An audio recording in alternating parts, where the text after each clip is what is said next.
The sound of her tires grinding into my gravel was louder than the no trespassing sign she'd just blown past. Deborah Langston didn't even glance at it. Her HOA issued SUV rolled across the split rail boundary like it was a speed bump. She didn't slow, didn't hesitate. Not even when she saw me standing there, arms folded, dust rising around my boots. "Wyatt," she called from the window, voice syrupy with that smug edge. "We need that back entrance clear for emergency access. It's an optics thing. You understand, I didn't move. Just raised one hand and pointed at the pole camera mounted beside the gate. That feed's already live," I said, county timestamp included. If you've ever felt that surge of power when standing up to bullies, hit subscribe now. This showdown is about to become a masterclass in fighting back. She blinked, faltered for half a breath, then smiled again, that realtor smile that made every violation sound like a favor. "We'll talk at the next board meeting."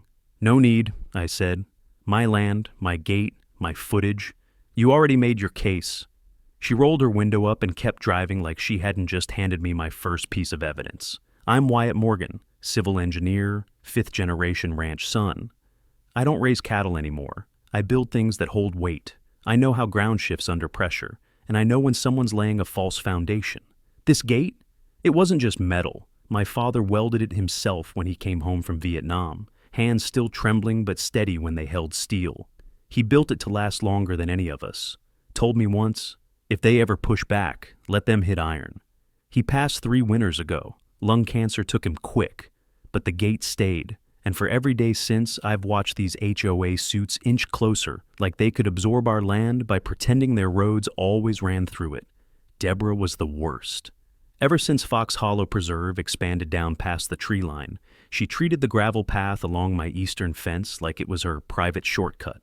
I'd caught her maintenance crews on my side twice already, raking brush and spraying herbicide like I didn't exist. Last week, she taped a violation notice to my fence post, said the gate was non-compliant, that it obstructed visual harmony with the extended neighborhood design language. Visual harmony, that's what they called it. But what they were doing wasn't harmony, it was quiet invasion. They thought because my place was older, because I lived without HOA fees or city hookups, that I'd roll over, sell out, flatten the gate and pave it all over for their yoga moms and golf carts. But they didn't know what that gate meant. They didn't know what I promised my father, or that every time they set foot past that boundary, they weren't just breaking a rule, they were treading on memory. And that morning, as I watched Deborah's tires spit gravel on her way out, I realized something else. She hadn't seen what I'd installed the night before. Because when you know soil the way I do, when you understand how water runs, where clay collects, and how weight distributes, you can turn a patch of dry dirt into a lesson no one forgets. You just need to wait for the right storm. I waited until her SUV disappeared around the bend before I walked the length of the gate. The fresh tire tracks cut deep into the gravel and further in, where my property narrowed along the old irrigation ditch. The flattened brush showed where her shortcut carved into the land like scar tissue. It wasn't just her, either. HOA landscapers had followed. I'd found boot prints, fertilizer residue, and one of their branded flags jammed into the soil like they owned it. That flag stayed in my workshed now, pinned beside the county's original boundary map. Just another reminder, the gate was never meant to be political. My father built it after a fire took half our barn. He needed a quick way to secure the north access path, and welding was the only thing that calmed his hands at night. Over time, it became more than a gate. It became a marker. This side, ours. That side, theirs. Deborah didn't care about that.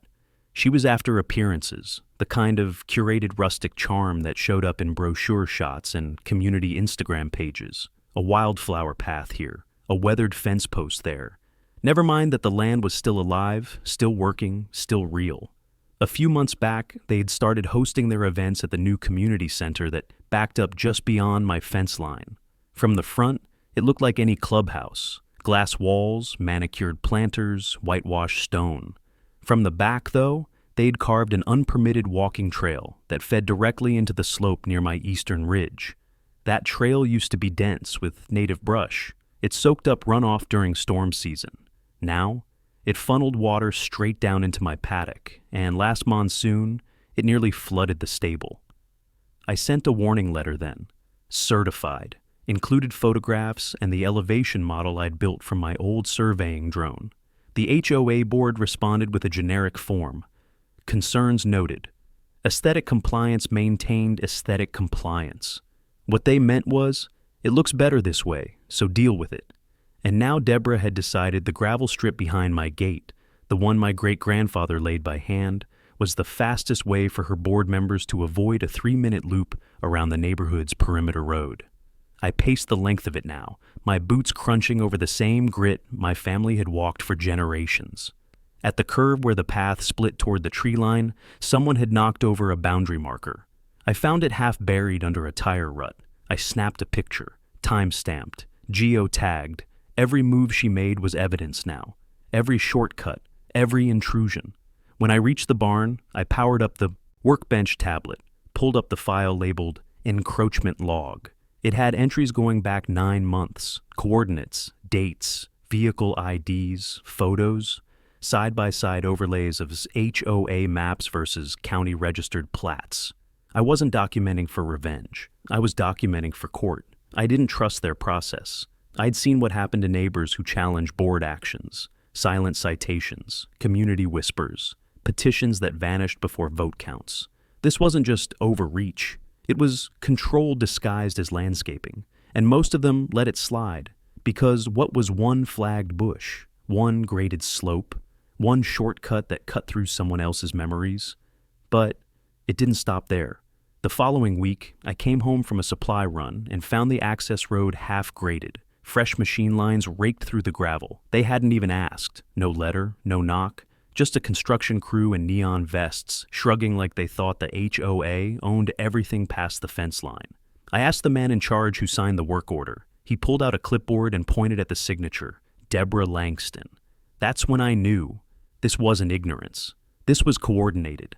I stood there, watching the machine's treads chew through the soil my father once taught me to mend. The land didn't just feel violated. It felt wounded, unseen. But not for long. I had spent my entire life learning how structures fail, how improper grading shifts weight, how redirected runoff corrodes from underneath. Deborah thought she was erasing a line in the dirt. She didn't realize I was drawing a sharper one underneath her tires. The next morning, I found Tyler Baines standing at the edge of my property line, holding a leaf blower like it was a peace offering. He didn't cross the boundary, didn't need to. He just hovered there, right beside the fallen marker. His boots planted half on HOA manicured mulch, half on my sun-dried gravel. His shoulders were tense, like he'd been standing there a while, rehearsing something he hadn't worked up the nerve to say. "You know that sign's not regulation height?" he said after a beat, nodding toward the hand-painted warning nailed to my fence post. I didn't answer, just kept tightening the bolt on the water trough spigot. Let the silence stretch. Tyler shifted, blew out a breath, looked behind him, then back at me. I didn't report it, if that's what you're thinking. Still, I didn't speak, not until the bolt clicked into place. "She send you here?" He scratched the back of his neck. "No, I was finishing trail cleanup. Figured I'd check the line before the new boardwalk extension comes in." My hands paused. "What extension?" He hesitated. Just a blink, but I caught it. "They're voting on it next week," he said. "Deborah wants to fast-track the path behind your barn. Wrap it along the east edge, connect the center to the perimeter loop. And she plans to use my land?" He shrugged, eyes darting to the fence line, like it might offer an answer. "She says the land's visually integrated, that it creates a natural flow. Told the board the fence is ornamental, that it's ambiguous." I stood slowly, not angry, just heavy, the kind of weight you carry when someone keeps stepping on a grave and calls it landscaping. Tyler wouldn't meet my eyes. He was younger than I remembered, maybe early 30s, scruff clinging to his jaw, long sleeves hiding old ink. One of those quiet guys you didn't notice until you did. Used to be friendly. Years ago, he'd helped Dad carry fencing wire up the slope after a summer storm flattened the posts. Back then, he was just the part-time kid from the maintenance crew. Said he liked working near the horses, said they didn't talk back. Now he looked like a man caught in someone else's war. "She said you wouldn't make a fuss," he added. "Said you've been here too long to care anymore." I laughed once, not out of humor, out of disbelief. "I'm not old," I said. "I'm observant."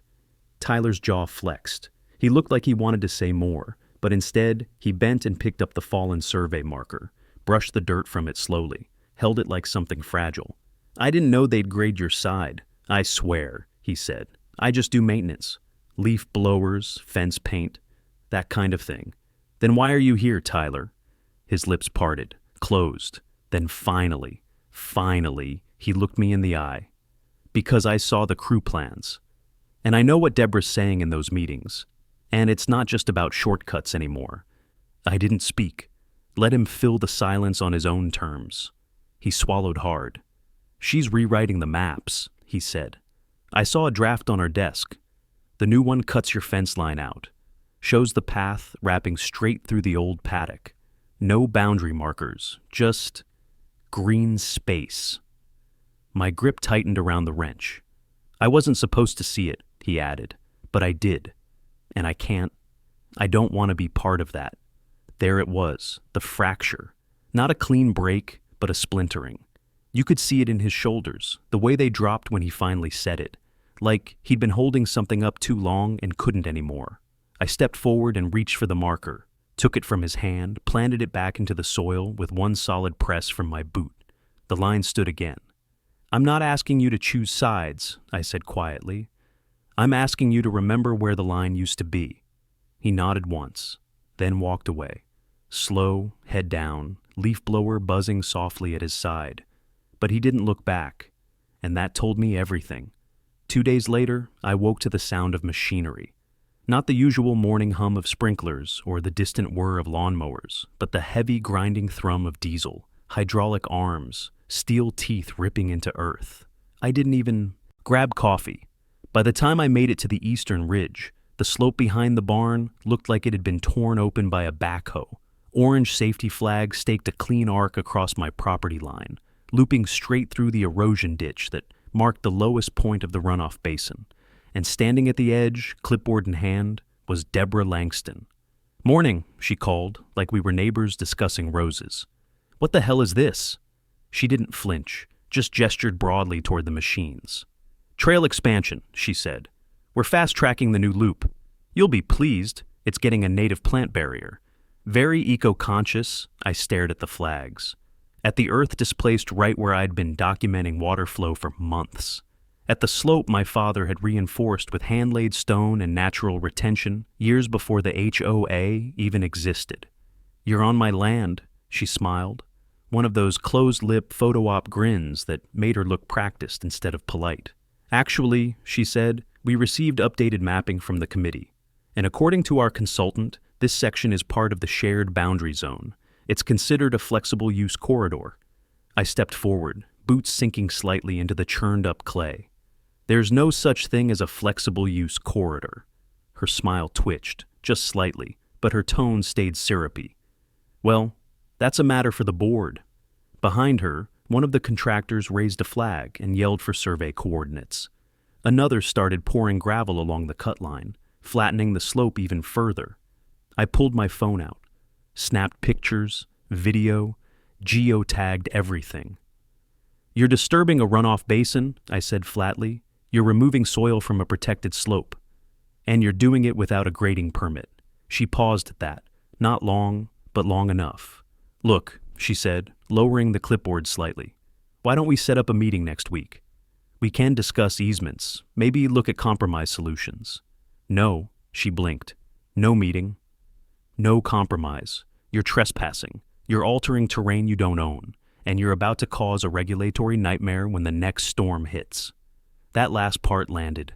I saw it in her eyes, the flicker of calculation, the edges of her confidence starting to fray, but she didn't back off. "Then you'll need to file a formal objection," she said, stepping back and motioning to the site. "Until then, we're proceeding." The backhoe moved again, scooping more of the ridge, breaking through the second layer of subsoil. I could see it now, silt and runoff deposits flowing from the unanchored side, a clean path for water to surge straight into the low paddock. She was weaponizing erosion, and she didn't even understand what she'd started. I turned and walked back to the barn without another word, but my blood was boiling. Every step back felt like I was dragging 20 years of memory behind me. Every fence post, every fire break, every damn storm I'd fought to keep off this land. In the workroom, I booted the laptop, pulled up the county environmental codes, highlighted the runoff retention requirements, opened my documentation files, compared time-lapse drone shots from the past 6 weeks. The slope had held perfectly until her trail went in. Now it was bleeding soil, and when the rains came, and they always came, that runoff would overflow. Into my paddock, into my barn, maybe into my foundation if the angle was steep enough. She wasn't just grading dirt. She was destabilizing everything my father built. And the worst part? She thought she was winning. It rained that night, not a downpour, just enough to wake the dust, stir the scent of wet clay, and whisper through the gutter lines like a warning. I didn't sleep. I sat in the dark with my boots on, watching the live feed from the pole cam, waiting for the runoff to show its hand. By morning, the damage was plain.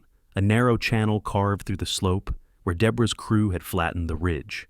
The water had flowed unchecked, bypassing every natural break and heading straight for the southern edge of my paddock. The soil there had been dry-packed and compacted for years, deliberately hardened to keep hoofprints from sinking. Now it was soft, uneven, like the skin of something starting to bruise.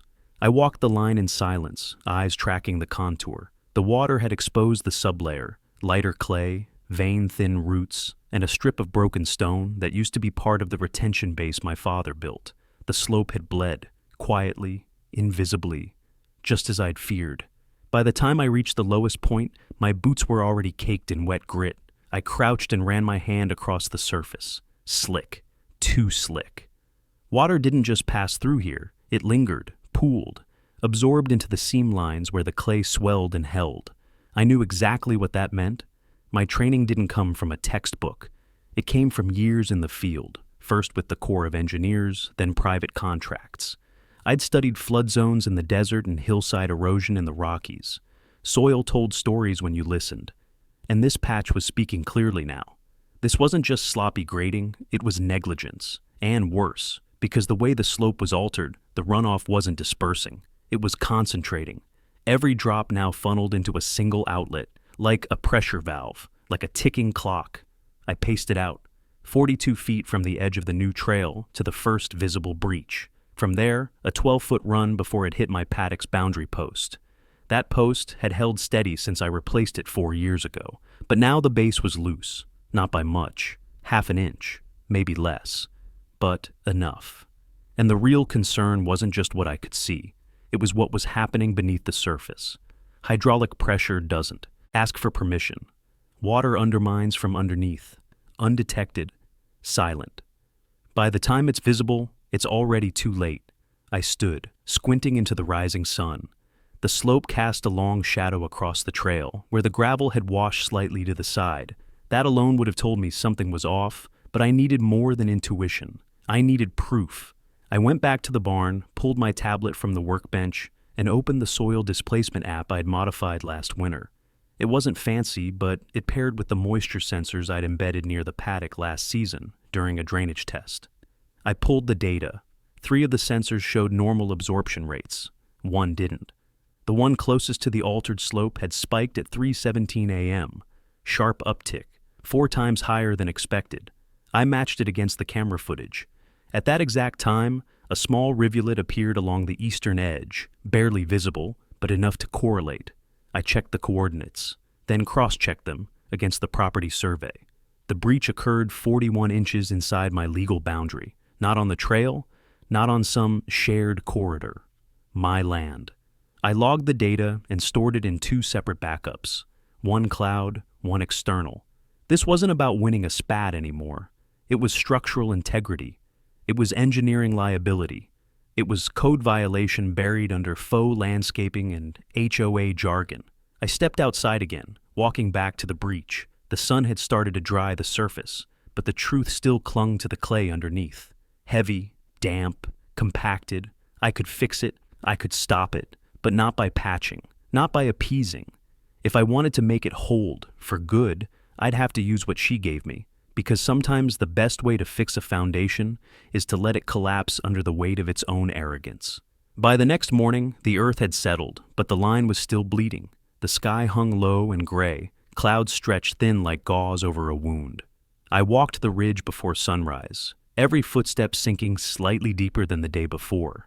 The runoff pattern was changing, spreading wider, slower now, but heavier, saturated. The clay wasn't just soft, it was primed, and that gave me an idea. I took the long route back to the barn, circled around the old fence line where the hydrology sensors were buried, pulled out the survey maps, flipped open the folder I hadn't touched since the last time I filed an environmental impact complaint. I scanned the codebook, traced the buffer zones, cross-referenced the county's slope protection guidelines. Deborah had crossed every line she wasn't allowed to, and now I had enough to prove it. But proof alone wouldn't stop her. She'd find a workaround. Claim some third-party contractor misunderstood. Say it was temporary, reversible, done in the spirit of community integration. That was her trick. Polish over damage with semantics and smile through the backlash. Number? She. Wouldn't stop unless it cost her something. Time, money, image. That meant I had to shift the field. I spent the rest of the morning pulling equipment from the storage shed, surveying flags, marking chalk, reinforcement mesh, a weatherproof data tablet. I moved like a man packing for war. Not loud, not frantic, just deliberate. Quiet hands, sharp purpose. The slope itself was perfect for what I had in mind. Naturally curved, mid-grade incline, high clay density with a shallow stone shelf beneath, enough to support weight without drainage. And now, thanks to Deborah's tampering, the runoff had already softened the topsoil without compromising the layer below. I didn't need to dig deep. I just needed to reshape what was already broken. So I started grading, not with machines, by hand, with a spade and a trenching tool. I carved a slow curve along the edge where the HOA's gravel trail met my property line. Then I layered down a textile mesh barrier.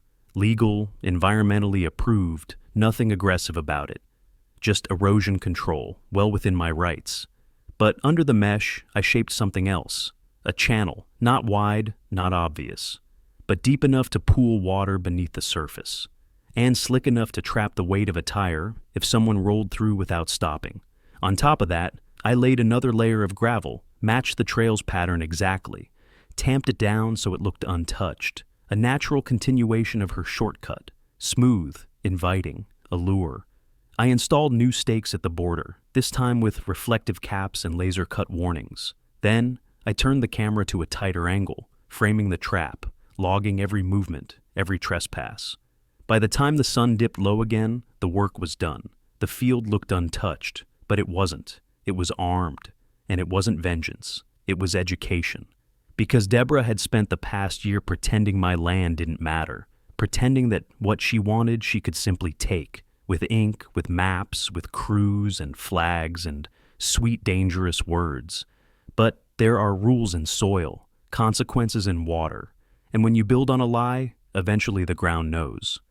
I walked back to the barn and peeled off my gloves, setting them beside the tablet. The live feed played back on a loop. Static hum, empty trail, soft rustle of wind through grass. Nothing yet, but the rain would come again, and she would too. They always did. The rain came harder than expected. It hit just after midnight, thick, cold, and fast, like the sky had finally lost patience. I lay in bed listening to it pound the metal roof, counting the seconds between flashes of lightning and the thunder that rolled over the valley. By morning, the eastern field was mist-soaked and low with fog, the kind that clings to the skin and settles into your boots before you even make it to the fence line.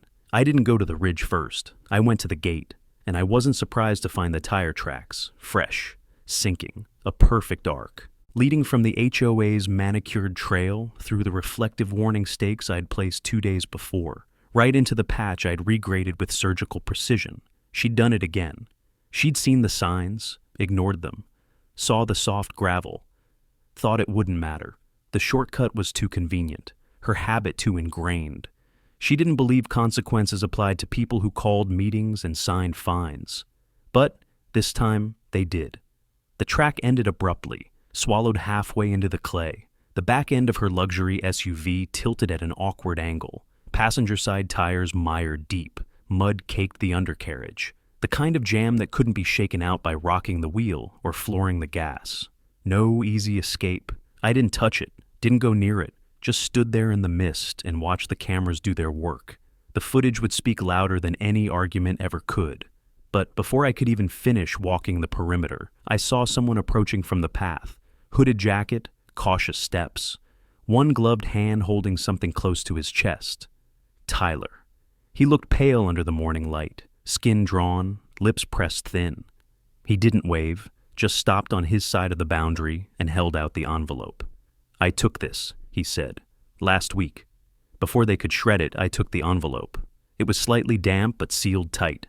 Inside were printed minutes from the last HOA planning session. Not official records, real ones. The notes Deborah kept in her own shorthand, with highlighted trail expansions and parcel overlays, margins filled with annotations.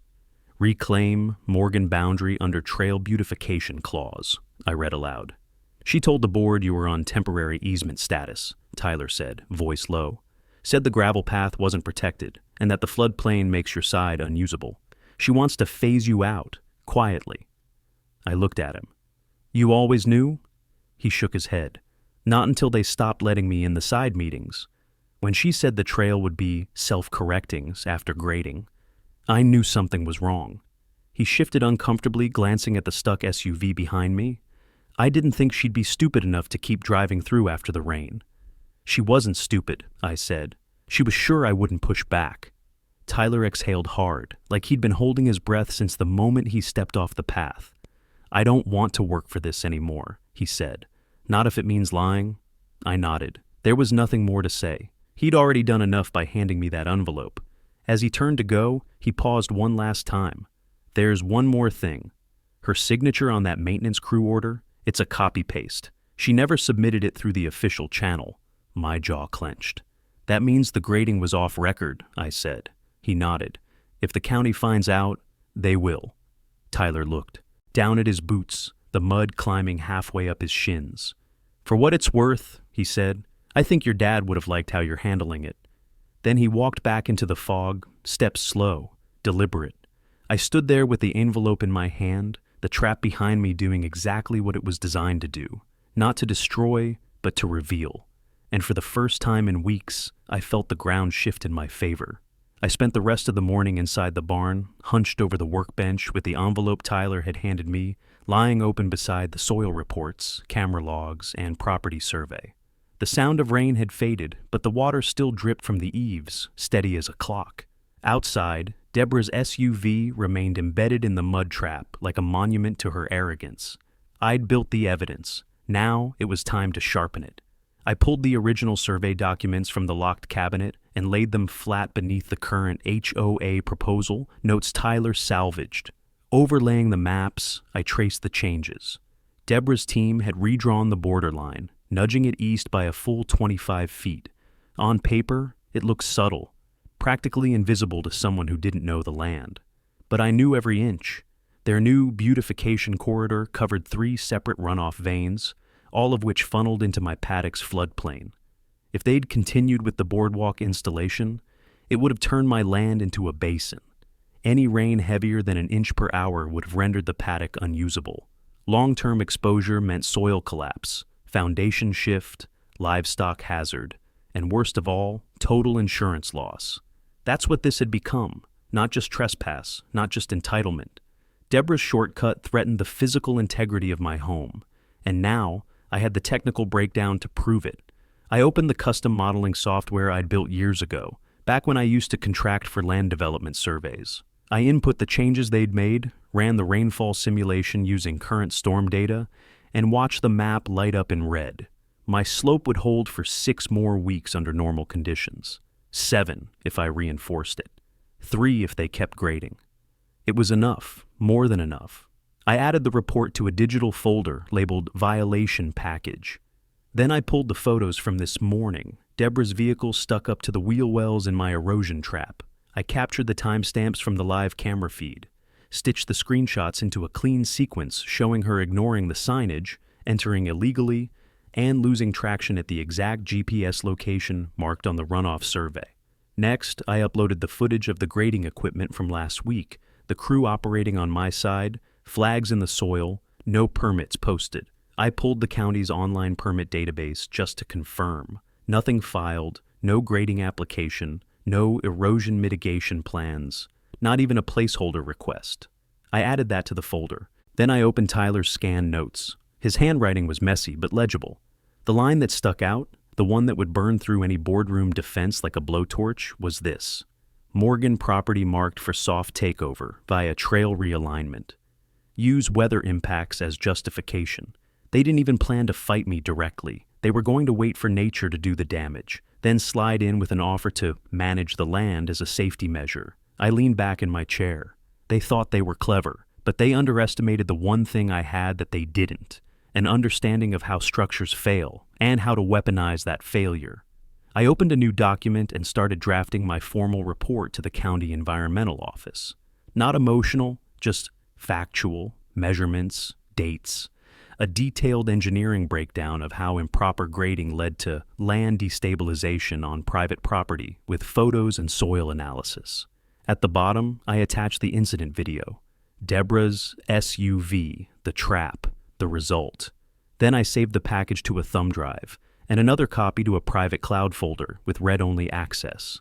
I wasn't going to scream. I wasn't going to threaten. I was going to bury them in proof. And when it came time to face a public board or a county inspector or a room full of homeowners who still believed in rules, I wouldn't need to raise my voice. I'd just press play. By dawn, the storm had passed, and the sky turned that cold, glassy blue that only comes after a hard rain. The earth was slick but quiet. No birdsong, no wind, just the soft crunch of gravel under my boots as I crossed the slope and started the final phase of preparation. The trap had done its job, but the trap alone wouldn't win this. It had to be airtight. I began at the base of the ridge, staking new warning markers beside the existing ones, bright, reflective, and spaced at regulation intervals. I printed and laminated duplicates of the photos showing the markers in place days before the SUV incident, and dated each one with metadata embedded from the trail camera logs. Then I marked out the entire erosion line with colored flagging tape. Red for current runoff intrusion, blue for old water lines, yellow for tampered grading. It looked like a forensic grid, like a crime scene laid bare for anyone willing to see. I planted soil moisture probes at 5 locations. Not new ones, just relocated from deeper inside the paddock. I didn't need fresh data. I needed the proof in a position where the county inspector couldn't miss it, where they'd step into the soft ground, see the numbers spike on the live feed, and understand the liability with their own boots sinking in. Inside the barn, I loaded the evidence package onto a secondary tablet, locked to a read-only guest profile. No risk of editing, no risk of deletion. I labeled it plainly: unauthorized grading violation, Fox Hollow HOA. Tyler had already sent a message the night before. Short, just 3 words. Board meeting tomorrow. Deborah was going to try to explain it away. Claim it was an accident, miscommunication. Maybe shift blame onto the contractor, or cite a misprint in the mapping system. But it didn't matter, because this wasn't just about whose land was whose. This was about risk, about money, and no HOA, no matter how arrogant, would want to be on record for violating environmental codes that could trigger county sanctions or legal restitution. Especially not with photos, footage, and internal notes from one of their own. I printed hard copies of the core documents, just in case. I wasn't walking in empty-handed. If the board tried to stonewall or spin, I'd lay every sheet across that table like a dealer in a losing game. 1 card at a time, face up, with dates and signatures and soil lines etched in ink. I pulled out the iron survey marker from the shed, one of the original posts my father had set back when county lines were drawn by hand. It had been knocked loose during the unauthorized grading. Now, I'd use it as a physical prop, irrefutable and stamped with the old state seal. Deborah wouldn't be able to talk her way around that. By mid-morning, I'd staged everything. Printed packets in a black folio, digital backup on 2 tablets, 1 solar charge portable battery, and a portable projector with HDMI input. I wasn't relying on their equipment. I even packed a copy of the official land survey from the county assessor's office, time-stamped and notarized from 10 years prior. It predated Fox Hollow, preceded every map Deborah's people had drafted. There would be no ambiguity, and no retreat. The final piece was the camera feed, live stream from the trap, showing the SUV still half buried in the erosion bed. I left it untouched, Let the image speak for itself. Let it sit in that half-sunken position, like a warning. By the time the sun started to lean west, I was ready. Not just with facts or footage, but with something older, heavier, the knowledge that I hadn't moved the line. They had. And now they were going to see where it truly stood. The parking lot outside the Fox Hollow Community Center was already half full when I pulled in. SUVs lined up in perfect rows, polished to a shine, HOA nameplates clipped to dashboards. You could smell the intention in the air, like this wasn't just a meeting, it was a stage, a place where people dressed their power in business, casual, and rehearsed their lines before stepping into the room. I didn't bring a folder, I brought a black Pelican case. Inside it was everything I needed. Tablet, projector, hard copy evidence, and the iron survey marker laid across the foam padding like a spine. When I stepped through the double doors, the front desk volunteer gave me a look. Not hostile, not friendly, just the same tight smile I'd seen every time I'd refused to sign on to their community beautification letters. The boardroom wasn't built for confrontation. It was glass-walled, brightly lit, ringed with sleek chairs and placards bearing first names and soft titles. Landscape Committee Chair, Communications Director, Neighborhood Relations. It looked more like a wellness seminar than a policy meeting. But at the head of the U-shaped table sat Deborah Langston, arms folded, blouse a soft pastel, like she thought it could wash out what she'd done. She didn't acknowledge me when I walked in. Didn't need to. Her eyes flicked to the case in my hand, then immediately away. Tyler was already there, seated at the far end of the room, shoulders tight beneath a windbreaker. He didn't nod, didn't speak, but his eyes met mine for a beat. That was enough. The meeting opened with committee reports, landscaping updates, holiday signage rules, pet waste reminders. It went on longer than it should have, like Deborah was dragging out the clock, hoping I'd get tired and leave. But when she finally said, "Now on to community boundary clarifications," her tone shifted. She glanced at the other board members. They all turned toward me in near unison. "Mr. Morgan," she said, voice light, "we understand you have concerns about last week's maintenance event and wish to address the board." I didn't answer right away. I walked to the center of the room, unsnapped the Pelican case, and pulled out the iron marker. I set it on the glass table with a hollow clank that silenced the room. "This," I said, "is where your trail stops." I opened the case and tapped the projector to life. Behind me, the screen lit up with the aerial footage, Deborah's SUV halfway buried in the runoff basin. Waterlogged, time-stamped, undeniable. No grading permit was filed, I said. No erosion mitigation plan, no buffer compliance, and no notification to adjacent landowners. The next slide played, a side-by-side of the original property line and Deborah's proposed beautification corridor. The room shifted. One of the board members leaned forward. "Wait, this was proposed as a shared access path. With unanimous consent." "It wasn't," I said. "What you were given was a falsified overlay. My survey markers were removed. My boundary was remapped without legal review." Then I brought up Tyler's scanned notes, the handwriting, the annotations, the phrase, "use weather impacts as justification." Deborah's jaw tightened. She tried to speak, but I moved faster. "The slope you altered redirected storm runoff. My paddock now absorbs 40% more water than before your trail existed. My foundation's at risk. That's structural liability. And every minute this isn't remediated, it's recorded on 4 synced cameras, footage I've already backed up to legal counsel and the county engineering office." Tyler stood. His voice didn't shake. "I saw the drafts. I heard the strategy. He's not lying." For the first time, Deborah looked cornered.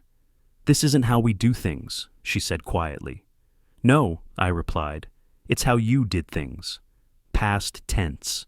The silence in the room was heavier than anything I could have said. Behind me, the footage looped again, and this time, no one looked away. The silence didn't break. It buckled. One of the board members, a man with thinning hair and a nameplate that read Joel, Compliance Liaison, leaned forward with a frown. His voice came out low, uncertain, but with the weight of someone realizing they'd been walking in the wrong direction for too long. "Deborah, is any of this true?" She didn't answer. Not right away. She sat motionless in her seat, lips slightly parted, as if searching for a phrase she hadn't rehearsed. Her hands twitched once, fingers brushing the edge of her planner before retreating. "I was told the boundaries were fluid," she finally said, "that the gravel path wasn't formally registered. That his claims were exaggerated. I kept my eyes on her, but said nothing. I wanted to see if she'd lie with all of them watching. I acted on the advice of the planning subcommittee," she added quickly. "We've had issues before with residents asserting ownership beyond what's filed in the HOA registry. You assumed wrong," Joel said, cutting her off. "Boundary lines aren't decided by what's convenient. They're legal. We all know that." The room shifted again, energy pulling away from her like receding tide. Tyler remained standing, but his eyes weren't on Deborah. They were on the projector, the paused frame of her stuck SUV, locked in the middle of my erosion trap. "How much of the trail work went through without permits?" asked the woman to Deborah's left, Marie, treasurer. Her tone was sharper than before, clipped and deliberate. Deborah opened her mouth, closed it again, then straightened her posture. She went for control, but the grip was slipping. "It was an oversight," she said. "I intended to file—" "It wasn't an oversight," Tyler said flatly. "You told the crew to start before the paperwork went through. You said the trail would self-correct once it rained, that the runoff would create a natural slope." A beat passed, then another. Joel looked at me. "What do you want?" I didn't answer right away. I wanted to make sure every word landed where it needed to. "I want the grading stopped. Immediately. I want full remediation paid for by the HOA, including soil stabilization, runoff redirection, and slope reinforcement by a licensed contractor of my choosing." I pointed toward the back wall, where the feed still showed Deborah's vehicle halfway sunken. "And I want the footage entered into the minutes, along with the sensor data and the soil saturation reports I submitted to the county this morning." Joel nodded slowly. Marie scribbled something down on her notepad. "And the SUV?" someone asked from the back of the room, an older man with a homeowner's badge and a skeptical tilt to his head. "Leave it where it is," I said, "until the county inspector finishes his report." Deborah finally stood, her voice hardening like a wall thrown up too late. "You're blowing this out of proportion. This is a community misunderstanding, not a legal dispute." "No," Joel said before I could. "This is a liability nightmare. You acted without board consent. You altered terrain without permits, and you endangered someone's home because you thought your shortcut was more important than their rights." He turned to Marie. "I motion for a vote of temporary suspension from board duties until legal review is complete." Marie didn't hesitate. "Seconded." They called the vote, 6-1 in favor. The lone holdout was Deborah. She stood motionless as the result was recorded, her face frozen in the soft shock of someone who thought power made her untouchable. It didn't. And in that moment, it showed. The projector screen flickered once more, playing the loop again in complete silence. The weight of her mistake illuminated in high definition, time-stamped and recorded forever. And for the first time since this started, I didn't feel like I was defending a boundary. I felt like I'd drawn one. They towed the SUV 2 days later, not through the HOA's maintenance crew, but under county supervision, a marked vehicle, 2 inspectors, clipboards and survey gear. No one from the board showed up to watch, not even Deborah. She was listed as suspended pending review in the HOA newsletter, and her name had already been scraped off the community website by the time the tow truck finished dragging the vehicle free. The mud pit had dried just enough to crack. A small fracture ran through the center of it, like a fault line between truth and fiction. I stood on the slope while the inspectors took their last readings, my boots firm in the patch I'd reinforced the night before. I didn't speak. I didn't gloat. I just answered what they asked, explained where the grading began, where the runoff redirected, how the waterline shifted from edge to core. They took their notes, thanked me for the documentation, and told me the environmental remediation order was already being drafted. It would be paid out of HOA discretionary funds, the same fund Deborah had once used to landscape her front lawn twice in the same month. By week's end, the boundary line was re-established, this time with county-issued survey markers, steel posts driven deep into the soil with tamper-proof caps and fluorescent tags. A formal inspection sign was posted beside the trail, warning of civil penalties for further disturbance until runoff stabilization was complete. And just like that, the shortcut was dead. No boardwalk, no visual corridor, no excuse. The gate, my father's gate, remained untouched, still rusted in spots, still solid, as the day he welded it. I polished the welds that weekend, not for appearances, but because I could finally touch them without feeling like I was guarding them. Tyler came by once after it was all over. Didn't stay long, just pulled up in his beat-up pickup, left the engine running. He handed me a folded printout, an email from the new acting board chair. Your cooperation is appreciated. Groundskeeper position to be retained under direct oversight. Incident report closed. He didn't say much after that, just looked out toward the trail, then nodded once before pulling away. Maybe it was his way of closing the loop. Maybe he'd already decided he wasn't going to work for people like that anymore. Didn't matter. He made his choice when it counted. I backed up the footage and all the documents to a hard drive labeled Gate Defense. Filed it behind the old service manuals and county tax records. I didn't expect to need it again. But it would stay there, just in case someone else came knocking with a smile and a clipboard and another story about community cohesion. Let them try, the land would remember. And now, so would the board. They say you can't fight City Hall. That once a thing becomes official, once it's wrapped in bylaws and signatures and soft-voiced enforcers, you're supposed to accept it. But fences don't bend just because someone puts a title beside their name. And gates don't swing for people who think power is louder than proof. This time, the land got the last word, and so did I. If you want more stories of homeowners standing up to HOA tyranny, hit subscribe right now, share your story in the comments, and let me know where you're watching from.